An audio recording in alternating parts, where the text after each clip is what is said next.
They say you can't plan when love will find you. I used to think that was just something people said to comfort themselves after bad breakups or lonely nights. But standing in the marble lobby of the Bellevue Grande Hotel on a rain-soaked October evening, watching water drip from my jacket onto the polished floor, I learned that some truths only reveal themselves when you're least prepared for them. My name is Adrian Cole, and I'm a photographer. Not the Instagram kind, though. I have one of those accounts gathering digital dust. But the kind who still believes in film grain and darkroom magic. At 32, I'd built a comfortable, if solitary life in Seattle, capturing weddings, corporate events, and the occasional gallery show.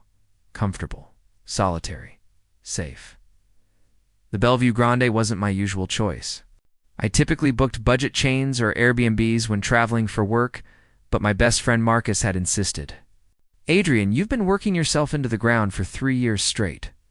Take the Portland assignment, sure, but stay somewhere nice for once. Treat yourself. Marcus had been my anchor since college, the extroverted sunshine to my introverted cloud cover. He'd held me through my breakup with Jeremy, through my father's passing, through every moment when my camera felt like the only honest relationship in my life. When Marcus insisted, you listened, so there I was, unexpectedly upgraded to boutique luxury.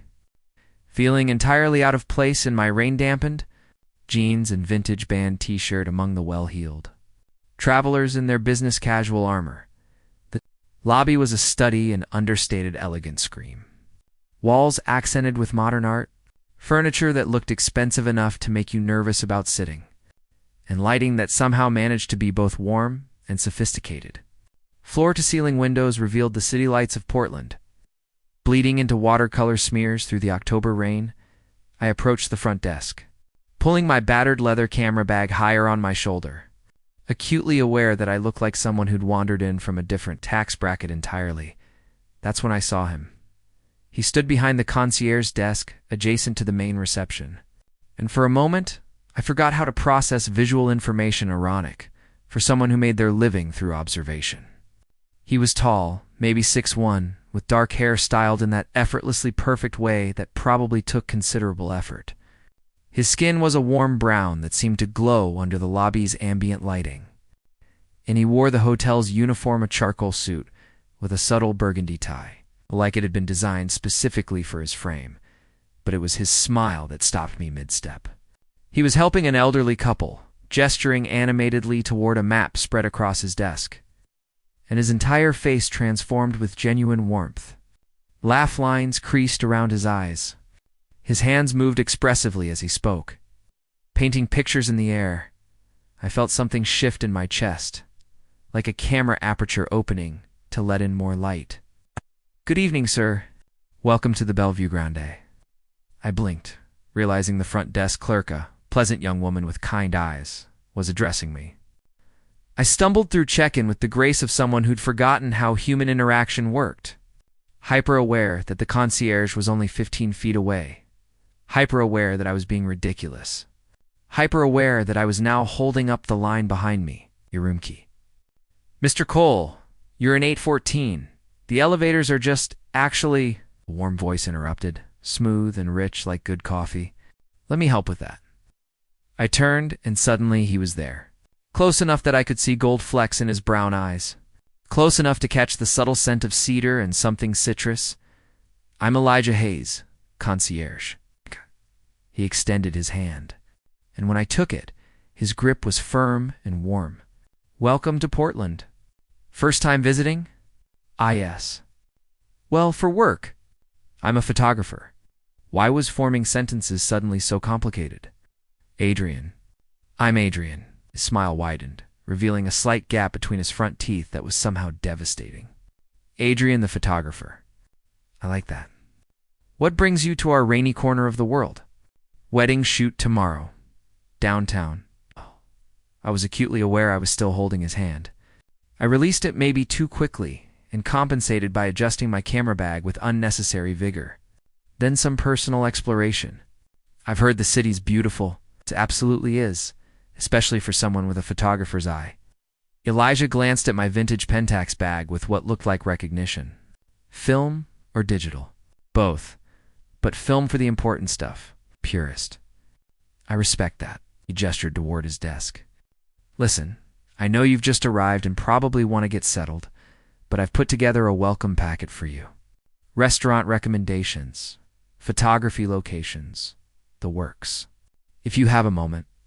I followed him to the concierge desk, watching how he moved with easy confidence through the lobby. His workspace was meticulously organized, leather-bound notebooks, sleek computer monitor, and several small personal touches that made it feel lived in. A small, succulent, a vintage postcard of the Portland skyline, a paperback book with a worn spine.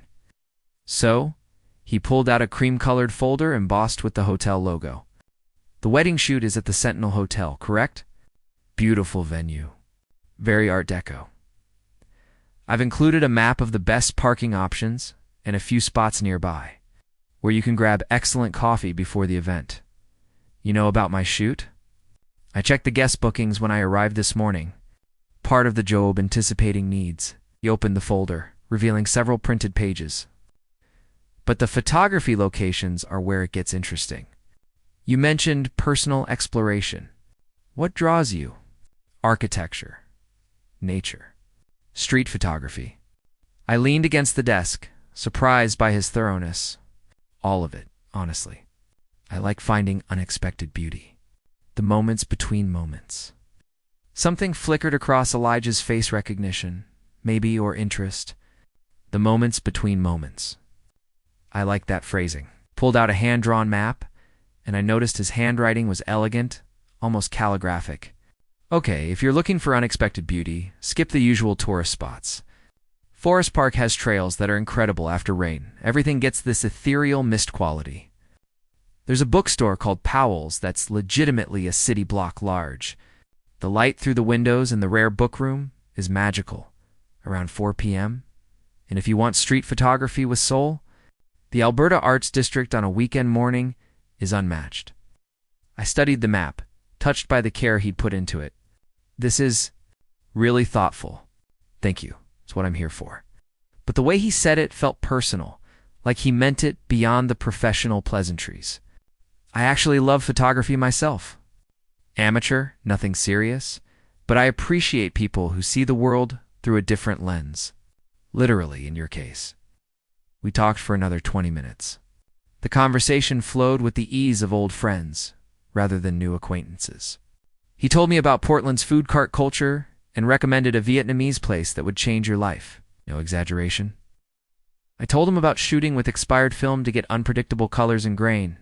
He laughed at my story about accidentally photographing a squirrel invasion at an outdoor wedding. The couple actually loved those shots more than the formal portraits, I said. Sometimes chaos makes the best memories. Sometimes chaos is exactly what we need, Elijah agreed. And there was something in his eyes that suggested he wasn't just talking about wedding. Photography. A family approached the desk, and Elijah's attention shifted with practiced professionalism. I should let you get settled. But Adrian? If you need anything during your stay, recommendations, directions, help developing those film photographs, I'm here until midnight most nights. Until midnight? I prefer evening shifts. The hotel has a different energy after dark. More honest, somehow. He smiled a little sheepish. That probably sounds strange. No, I said softly. It doesn't sound strange at all. The elevator ride to the 8th floor felt like emerging from water into air. I stood alone in the mirrored box, watching my reflection and wondering what had just happened. I'd felt something, a connection, a spark. Whatever cliché you wanted to use, and it had been real, hadn't it?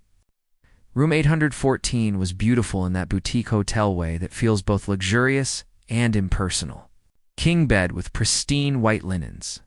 Abstract art that probably meant something to someone. Windows overlooking the city lights and rain. I dropped my bags and immediately went to the window. Pressing my forehead against the cool glass, my phone buzzed. Marcus, how's the fancy hotel?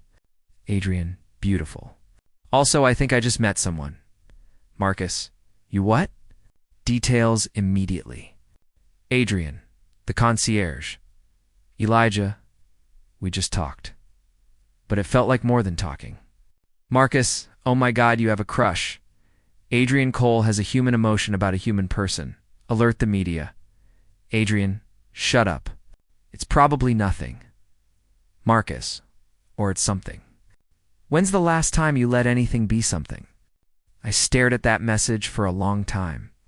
Marcus knew me too well. After Jeremy.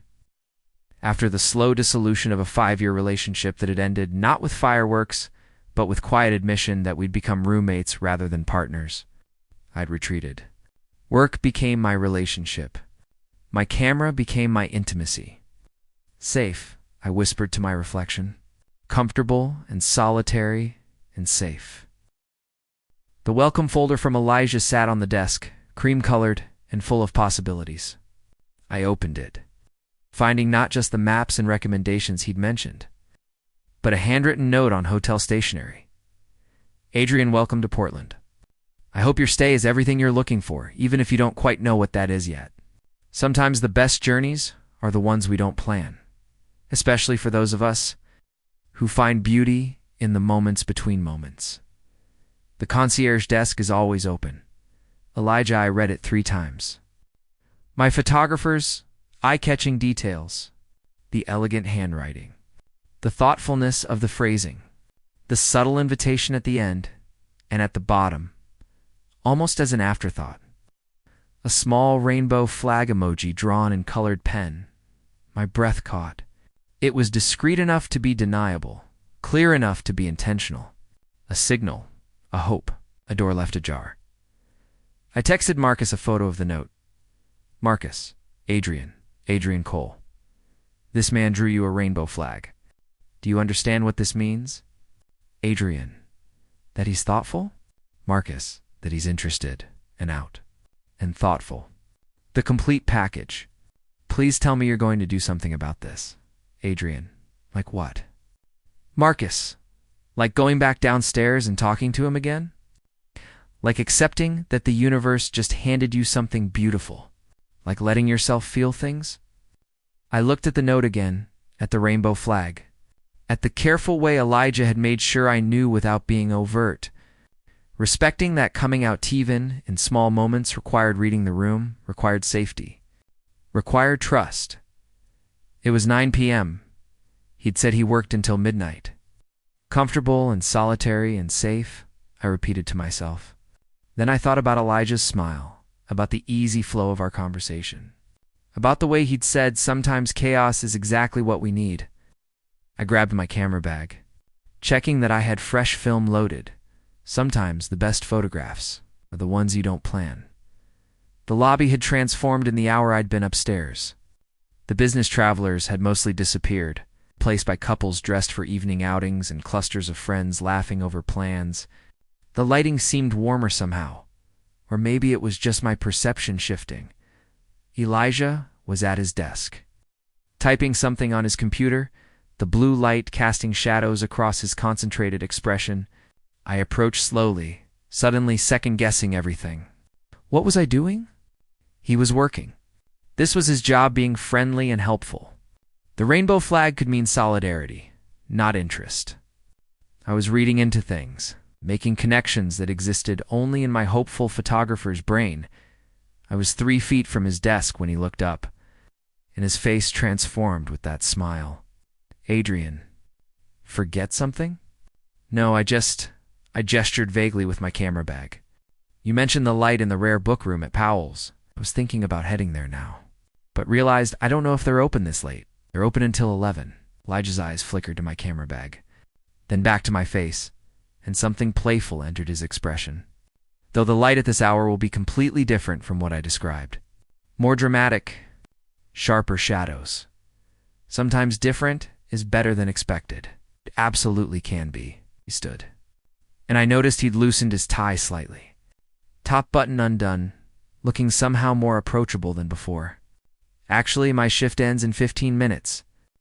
I was planning to grab dinner at that Vietnamese place I mentioned. If you're interested, I could show you the way. Powell's is on the route. My heart performed acrobatics. I don't want to intrude on your evening, Adrian. He said my name like it meant something. I wouldn't offer if I didn't want to. I spend most of my nights recommending places to guests and then eating alone in my apartment. Sharing good food with someone who appreciates the moments between moments sounds infinitely better. And yes, I'd like that. Perfect. Give me 10 minutes to close out and change. He gestured toward the staff area. There's comfortable seating by the window if you want to wait, or you're welcome to keep me company while I wrap up. Fair warning, though I talk while I work. I chose his company, settling into the chair adjacent to his desk. Watching as he moved through his closing routine with practiced efficiency, he did talk while working.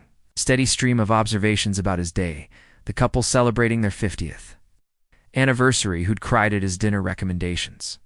The businessman who'd asked for directions to every LGBTQ bar in Portland for a friend, the family whose son had left his stuffed elephant in the lobby and had been reunited with it.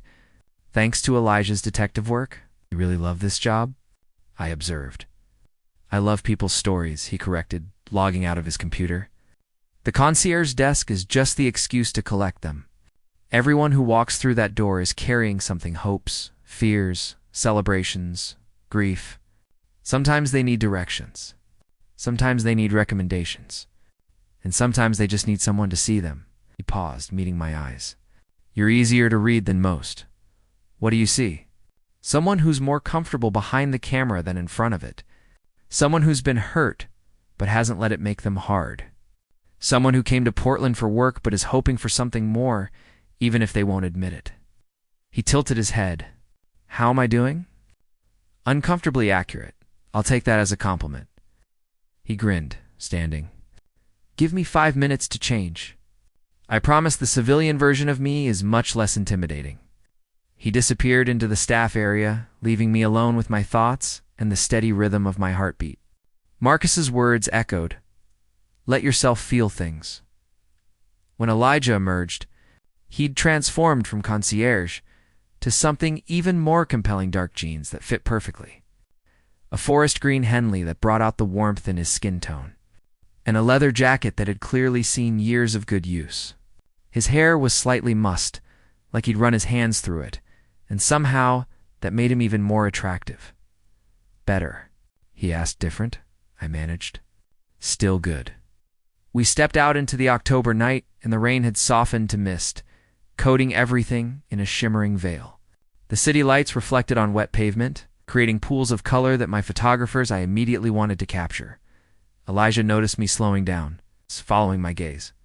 Want to take some shots? I'm in no rush. You don't mind? Adrian, watching someone do what they love is never a waste of time. So I did. I pulled out my Pentax, loading it with high-speed film that would capture the grain and mood of the wet city. Elijah stood back, giving me space. But I found myself acutely aware of his presence, the way he moved to stay in my peripheral vision.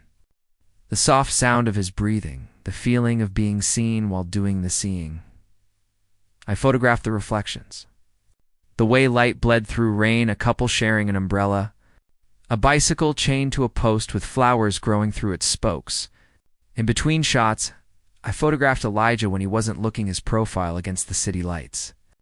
His hands in his pockets, the slight smile that suggested he knew exactly what I was doing. You're going to make me self-conscious, he said without turning. Wait, you're already in the frame. He looked at me then, really looked, and the air between us felt charged. Is that your way of saying you want to remember this? Maybe I'm just documenting beauty. Smooth Adrian. Very smooth. But he was blushing. I could see it even in the streetlight. The Vietnamese restaurant was a small storefront that looked unassuming until you stepped inside, and were enveloped by the scent of lemongrass, star anise, and grilled meat. Elijah greeted the owner, a tiny Vietnamese, woman who immediately lit up at seeing Jim in what sounded like passable Vietnamese. She responded with rapid-fire commentary and knowing looks in my direction. What's she saying? I whispered as we were led to a corner booth. That you're handsome, and I should absolutely not mess this up, Elijah translated with a grin. Mrs. Nguyen has strong opinions about my love life, or lack thereof. So she's like my friend Marcus. Us. If Marcus is aggressively supportive and threatens to withhold food if you make bad decisions, then yes. We ordered Elijah, insisting I trust him on the choices, and fell into conversation with the same ease we'd found in the lobby. He told me about growing up in Portland, the son of a black father and Mexican mother who'd met in culinary school and now ran a small catering business. About studying hospitality because he loved the intersection of service and storytelling. About coming out at 19 and being blessed with a family that had simply said, "We know, mijo.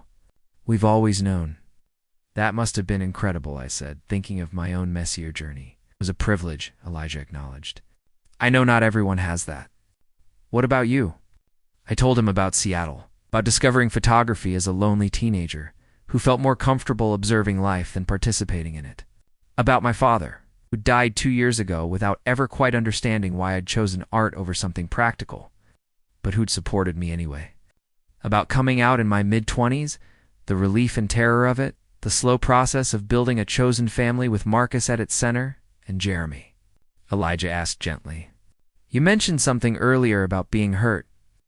How did you, the way you said you'd been working for 3 years straight, the way you talk about comfort and safety like they're synonyms, you've been protecting yourself. I looked down at my foe, watching steam rise. Jeremy and I were together for 5 years. Good years, mostly. But somewhere along the way, we stopped being partners and became roommates. The passion faded. We ended it amicably, which somehow made it worse. Like we didn't even care enough to fight. I met Elijah's eyes. I've been alone ever since. Safer that way. Lonelier that way too, as I admitted.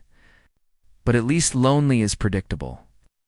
Elijah reached across the table, his fingers hovering near mine without quite touching. Can I tell you something? In my job, I see people every single day who are surrounded by others but completely alone. And I see people traveling solo who are more connected to life than anyone I know. Loneliness isn't about being alone. It's about not being seen, and you see people. I try to, but Adrian? He finally touched my hand, just his fingertips against mine, feather light. You're not hard to see. You just have to let people look. The touch sent electricity through my system. Such a small point of contact. And yet it felt monumental, a door opening, an aperture widening, light flooding in. We finished dinner with the conversation flowing through photography. Travel, terrible movies we secretly loved, the specific pain of watching the Notebook despite knowing better. Mrs. Nguyen brought us complimentary Che Bamoa tricolored. Dessert, with heavy implications about sweetness and new beginnings. She's not subtle. Elijah laughed. I like her. She likes you. That's important. Walking back toward the hotel, we took a detour through the Pearl District. The mist had cleared, revealing a sky full of stars rarely visible in cities. Elijah pointed out constellations, his hand occasionally brushing against my shoulder, or arm touches that felt both accidental and purposeful. Can I ask you something? I said as we paused near a fountain, its water reflecting the surrounding buildings. The note you left in the welcome folder? The rainbow flag? Was that intentional? Yes. Elijah turned to face me fully, his expression open and a little vulnerable. I saw you in the lobby, Adrian. Before you even got to the desk, I saw the way you moved, the care you took with your camera equipment, the slightly lost look of someone in unfamiliar territory, and I thought you were beautiful. And then we talked, and you were interesting and kind and genuine, and I. He paused, laughing softly. I'm usually smoother than this. Comes with the professional hospitality training. But you make me nervous in the best way. I make you nervous. Terrified, actually. Because I don't do this. I don't connect with guests. I maintain professional boundaries. I recommend restaurants and smile politely and go home alone. He stepped closer, and I could see my reflection in his eyes. But then you showed up, talking about moments between moments, looking at the world like it's full of undiscovered beauty, and I thought, what if I stopped being safe? What if I took my own advice about chaos being exactly what we need? My heart was thunder. Elijah, I'm not asking for anything you're not ready to give. If you want this to just be a friendly tour guide situation, I can absolutely do that. But I needed you to know that the rainbow flag was intentional. That this, he gestured between us, feels like something, and I wanted to be brave enough to say so. I thought about Marcus's words. About the 3 years I'd spent hiding behind my camera, about the note with its careful invitation, about the way Elijah said my name like it was important. Sometimes chaos is exactly what we need. "Kiss me," I said. Elijah's eyes widened. "Here, why not? We're in a progressive city, it's late, and I'm tired of being safe." He smiled, that devastating, gap-toothed smile, and closed the distance between us. His hand came up to cup my jaw, thumb brushing my cheekbone.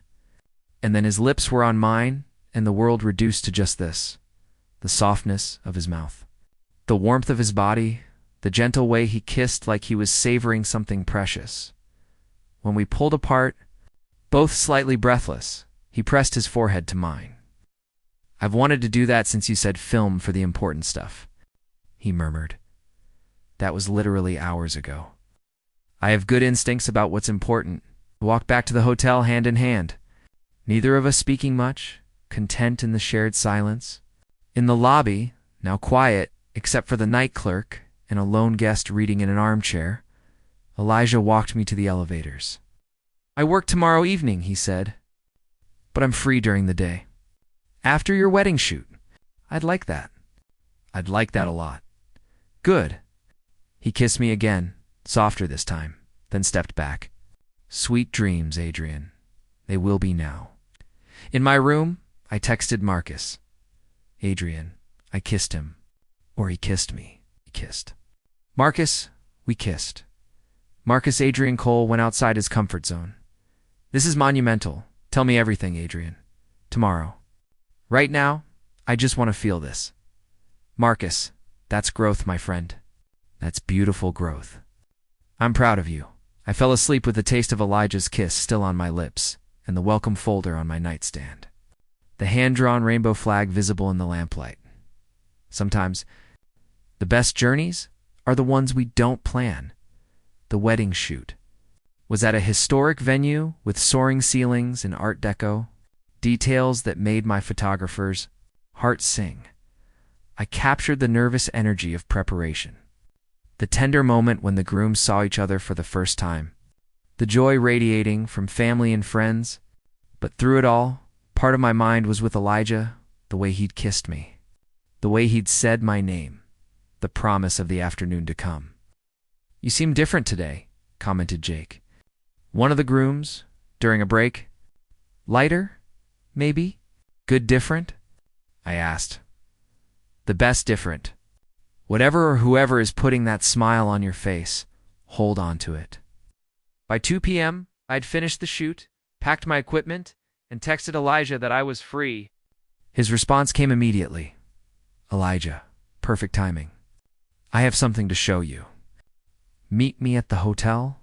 Adrian, mysterious. I like it." "Elijah, just wait." He was waiting in the lobby wearing jeans and a navy blue sweater that made his skin glow, hair slightly damp like he'd just showered. My stomach flipped at the sight of him. "How was the shoot?" he asked, pulling me into a brief hug that felt natural and right. "Beautiful." The grooms were perfect together. "Very much in love." "Sounds familiar," he murmured, then caught himself. "Too much? Too soon?" "No, just scary." "Good scary or bad scary?" "Still figuring that out?" I smiled to soften it. "What did you want to show me?" "It's a short drive. Trust me, I'm starting to." His car was a slightly beat-up Subaru filled with the comfortable clutter of someone who actually lived in their vehicle. Reusable coffee cups, a yoga mat, several books, and a bow cable that he immediately handed to me. "You control the music. Tell me about your taste." We drove into the hills outside Portland, talking about music and films and childhood memories. I learned that Elijah had wanted to be a chef like his parents, before discovering his real passion was for creating experiences rather than just food. That he volunteered at a local LGBTQ youth center every week. That his favorite movie was Call Me By Your Name despite her because of how much it wrecked him emotionally. "I watch it when I need to remember that love is worth the risk," he said, "even when it hurts." Have you been hurt? Once, his name was David.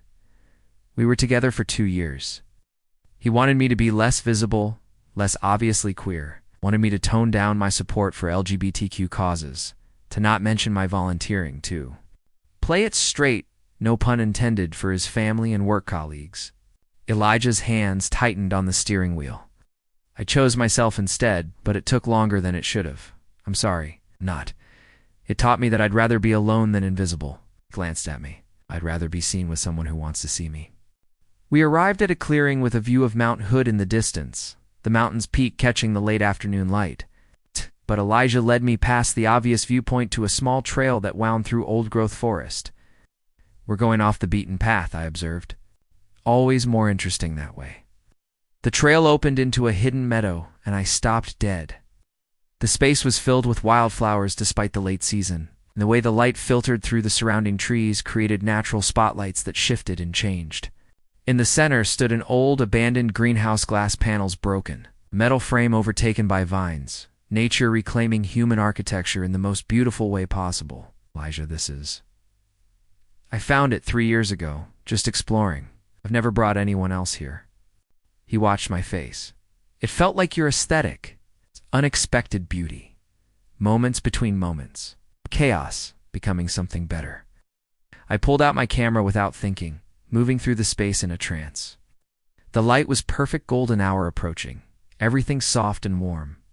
I photographed the greenhouse from every angle. It's the way plants grew through broken glass, the shadows cast by the metal frame. It's a dance between decay and new life.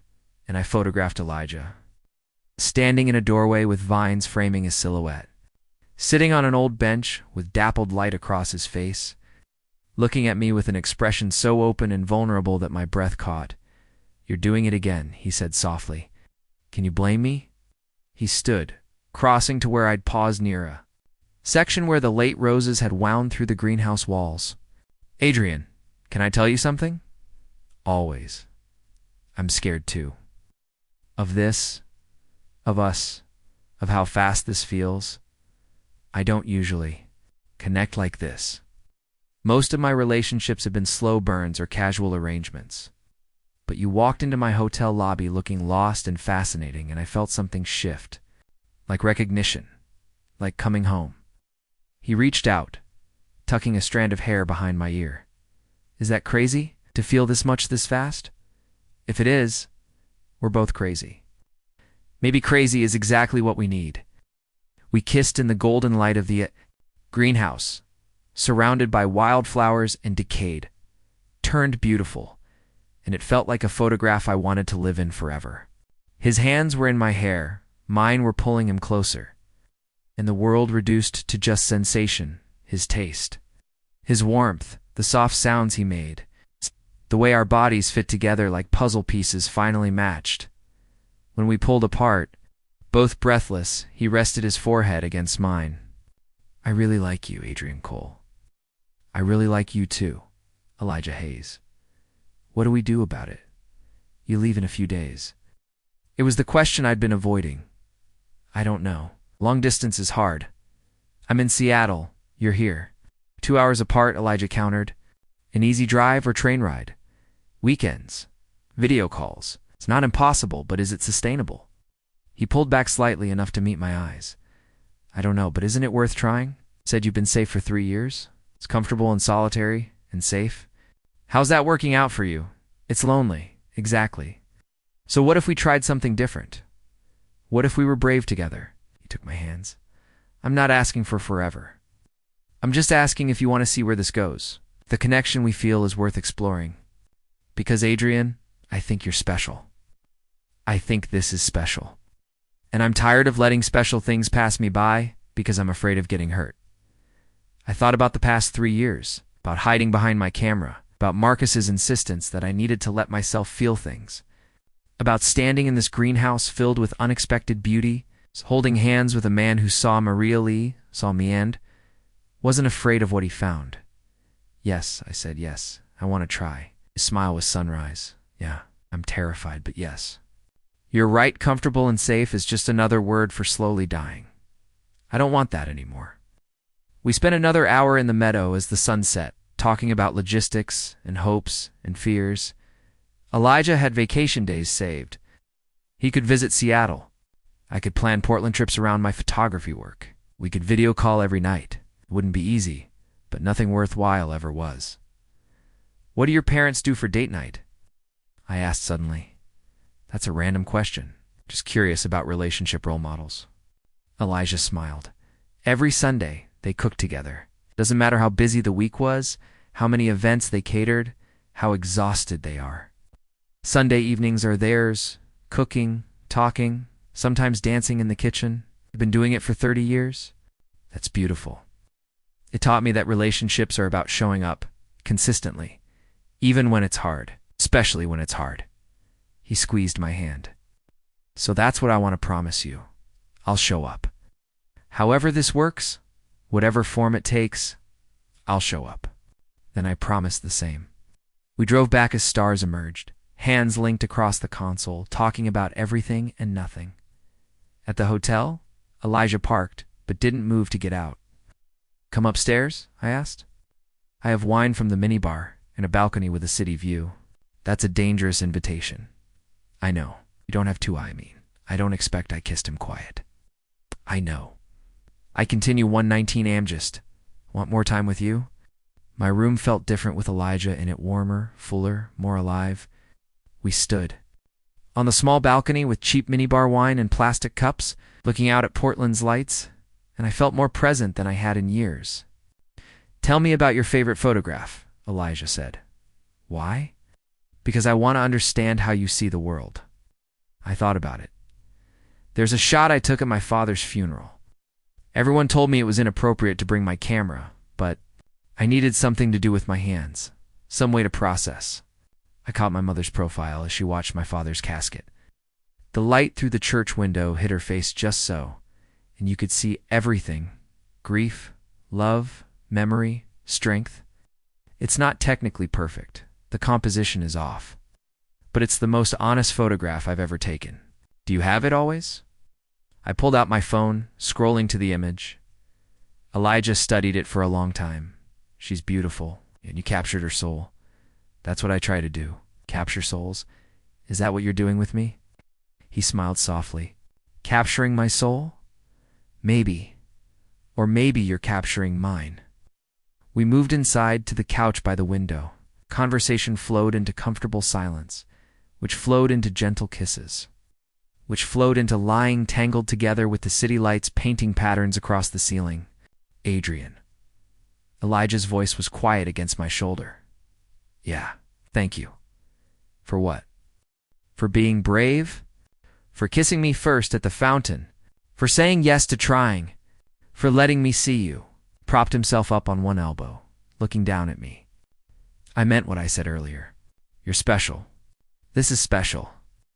I pulled him down for a kiss that said everything I was still too scared to put into words.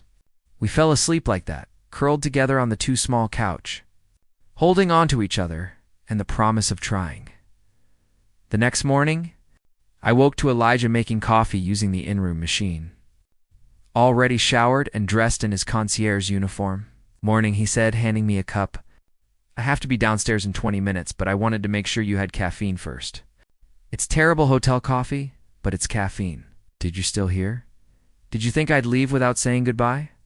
Old fears, I admitted. He sat on the edge of the couch, running his hand through my hair. New relationship? Remember? Show up? Even for terrible morning coffee and bedhead. My bedhead is dignified. Your bedhead is adorable. He kissed my forehead. What's your schedule today? Free until my evening flight. I thought I'd explore some of the locations you recommended. Would you want company? I'm off at 3. I'd love that. We spent the day like tourists in something more visiting pals' books, where the light in the rare book room was exactly as magical as Elijah promised. Walking through the Alberta Arts District, where I photographed street art, and Elijah chatted with vendors like old friends, eating food cart lunch with our knees touching under the small table. At 4 p.m., standing at the airport departure curb, reality crashed back in. This is harder than I thought it would be, I admitted. Elijah pulled me close. Good. That means it matters. When can I see you again? I have next weekend off. I could drive up to Seattle? Really? Really. I want to see your city.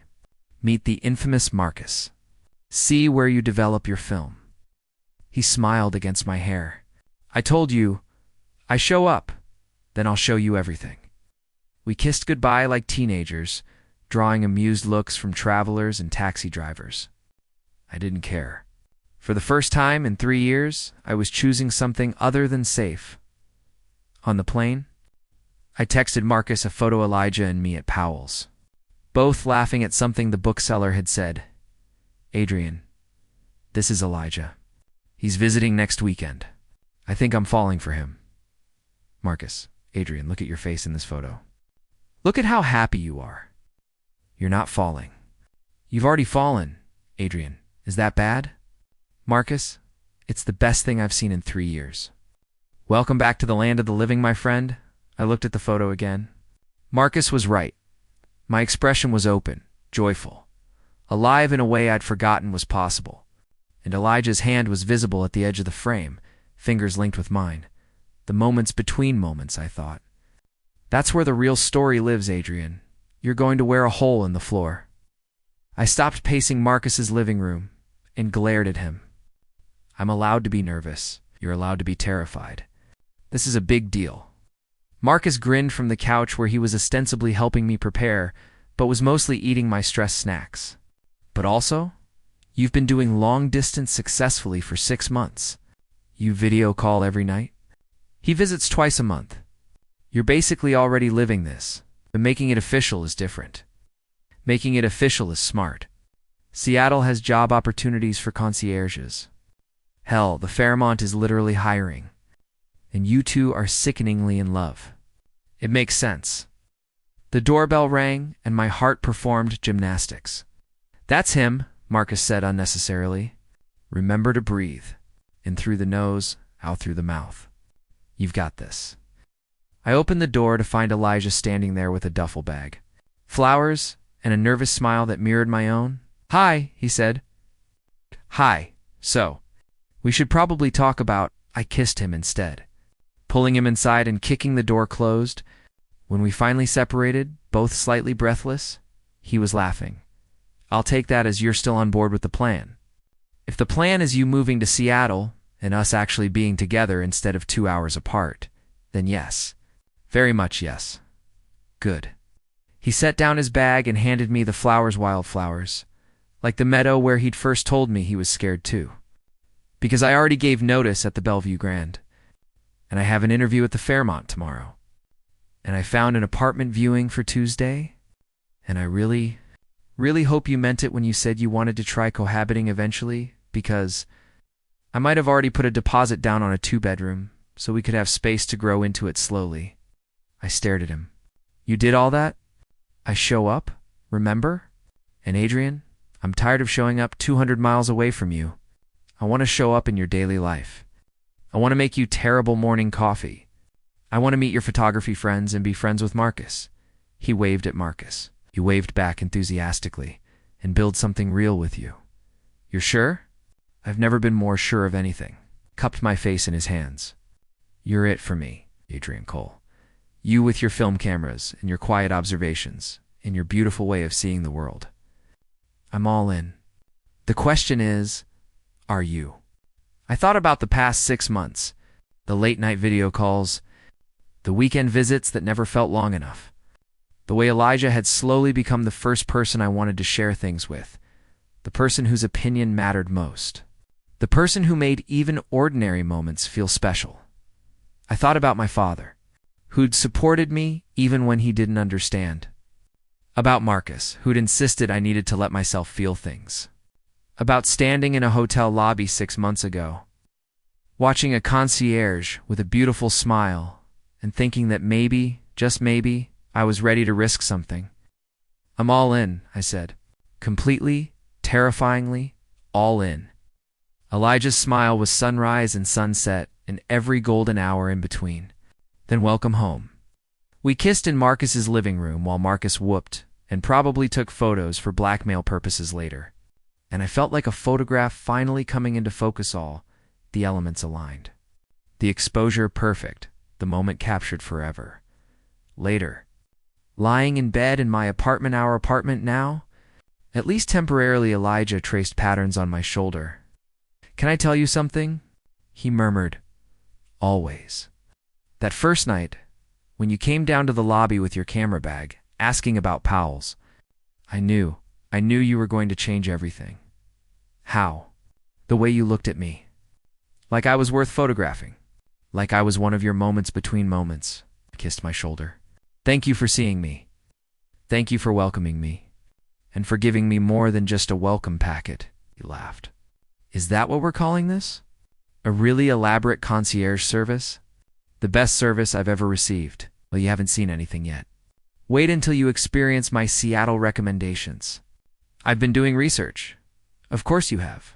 We fell asleep like that, tangled together, talking about the future with the same ease we'd talked about everything else.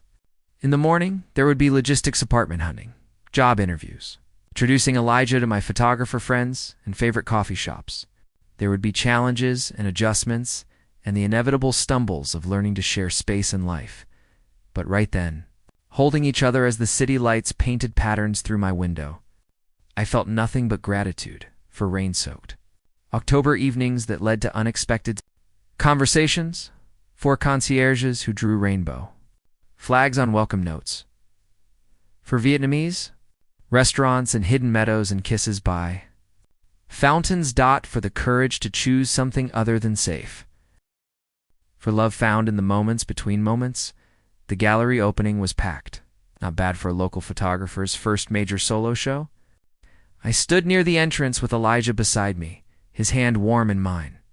Watching people move through the space, examining my work, the collection was titled Moments Between Moments, and it chronicled the past 18 months of my life through photographs. The Portland trip, the meadow greenhouse, Elijah sleeping in morning light, our first shared apartment, Marcus and Elijah cooking in our kitchen, flower fights and laughter, the ordinary magic of daily life when you're building something with someone. And there, in the center, the largest print, the photograph I'd taken of Elijah at Powell's that first day.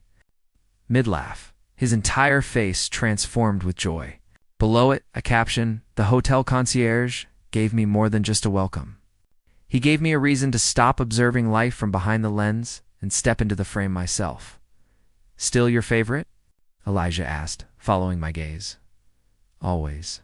A couple approached Chung, nervous, holding hands like they were afraid someone might pull them apart. They stopped in front of the Powell's photograph, and I watched something shift in their expressions.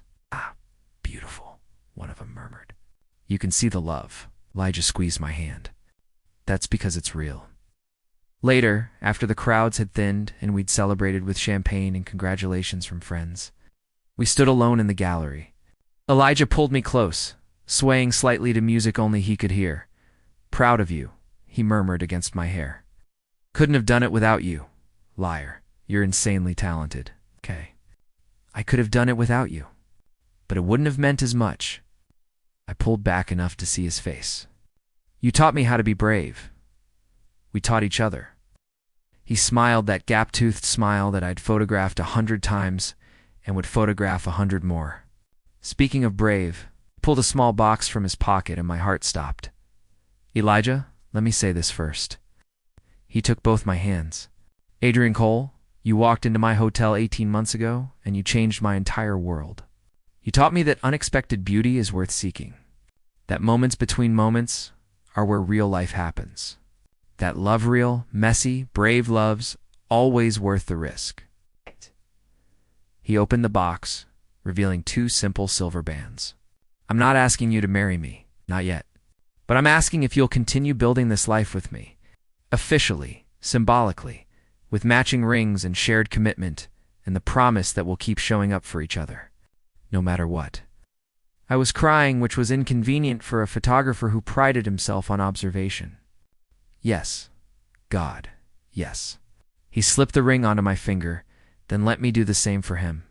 We stood there in my gallery, surrounded by photographs of our love story, and kissed like it was the first time and the 1000th time, all at once. "I love you," I said against his lips. "Love you too. So much it's ridiculous." Is this the part where we ride off into the sunset? Adrian, we're already in the sunset. We've been in it since that first night, he grinned. But I'm thinking we can make the sunrise even better. We left the gallery hand in hand, stepping out into the Seattle night. Rain had started, of course it had, coating everything in that familiar Pacific Northwest shimmer. I pulled out my camera on instinct, and Elijah laughed. Always working? Just capturing the moment. Let someone else capture this one. He took my camera gently, handed it to a passing stranger. Would you mind? The stranger, a kind-faced woman with paint-splattered jeans, smiled. Of course, you two look too happy not to document. We posed in the rain, Elijah's arms around me, both of us soaking wet and grinning like fools. The woman took several shots, then handed back my camera. Beautiful couple, she said. Whatever you're doing, keep doing it. We will, Elijah promised later. Looking at those photographs, I saw what she'd seen to people completely present. Completely committed, completely themselves. No walls, no fear, no need for safety over substance, just love. Real, brave. Unexpected love. The kind that starts with a concierge's welcoming smile and grows into a lifetime of showing up for each other. Finding beauty in ordinary moments. And choosing courage over comfort again and again. The kind worth every risk. The kind worth capturing.